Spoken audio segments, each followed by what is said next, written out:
So we have members and we have outside collaborators. Let's now, try out these new options and let's maybe get started with the outside collaborators here. Because as you saw, for the team members, we can specify the settings, but what if I add such a collaborator? Do I also have, more options when comparing it to the personal user account? For this, I'll simply go back to the organization here, to the, so far empty repository, select it, and maybe also, as I can see it here, quickly create a new file to have a commit in this repository. So let's do this here now. So let's create a file, let's say test.txt maybe. Let's give it a name. This is the first commit in the organizational account maybe. Let's scroll down and commit this, maybe call it initial commit, and let's commit this new file so that we don't have an empty repo here. So with that we are done. And let's now see how we can invite such an external collaborator and if we have some settings, some options to define his access. So we go to settings inside the repository, go to manage access once again. And here we see that we have one member at the moment, ourselves, as I said. But here, in this direct access part, this is what we want to change. For this, we can go down here to invite teams or people. Let's click this now. And there, what we can do now is we can invite a single person to this organization. So we'll again go with our other account we created. In my case, it's the Manu Lawrence account here. And here you see the option already. If I type in the individual name like this, then I can invite myself here as an outside collaborator. And if you remember back correctly, the options we just had a look at, these options were related to team members actually. So everything we said right there should not have an impact onto this invitation. So let's select myself. And there you can see another interesting thing.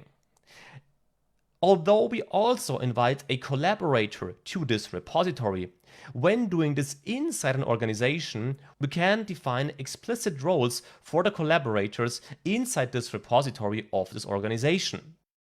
For the personal user account, this was not possible. There by default, any collaborator had read and write access. Here we now have, more options as you can see.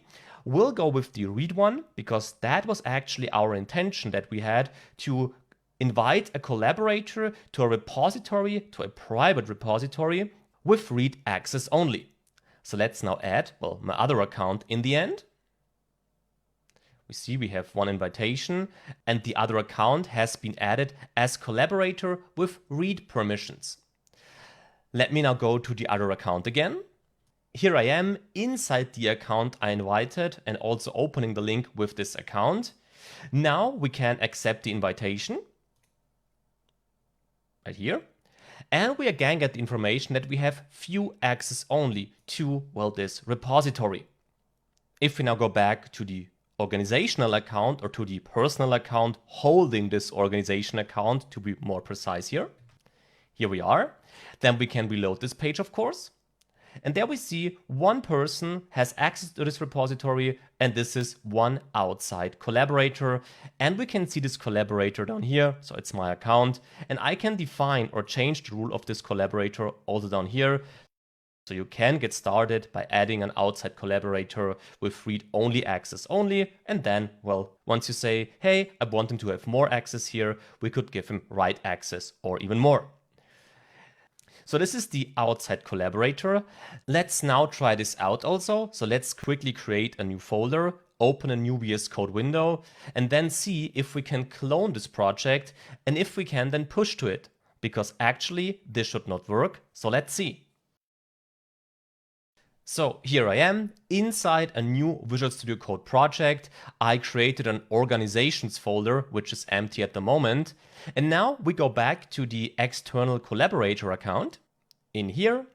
Now we'll go to code, copy that code in here to clone the repository, go back to VS Code, now enter git clone. Now paste the URL and now add a space and a dot to clone the files of this repository, in this case a single file, directly into this organizations folder. Otherwise, another subfolder would be created, which is not what I want at this stage. So let's see if this works. Yes, the cloning doesn't seem to be a problem. So we have access to this repository. Let me now clear this. But if I would now add a second file, well, test2.txt, again, I'm very creative here. If I would then add this and commit it, added from external collaborator, R, like this. And now, remember, we are in a local tracking branch. So with git push, we should actually not be able to push this change to this repository. So let's see what happens. Okay, this is not working. Repository not found. Let's maybe check our branches here that we have. We have a main branch. So actually, if we type git push origin main, this should work. Let's see what happens here. No, does not work. The reason for this is not that the repository wasn't found. The reason for this is the read access only we have. If I would now go back to the organizational account, so the personal account managing the organization to be more precise, now changing the role of the external collaborator or the outside collaborator from read to write, like this. Now go back to VS Code. And now again run git, maybe clear this, and now again run git push. Then this is working. So as you can see, this is a very efficient way to manage access for collaborators inside of an organization. Nevertheless, I can also clear this once again. This was the collaborator part, but on GitHub, we saw that we also have the options, well, to create a team or to invite teams. Let's explore this as a next step now.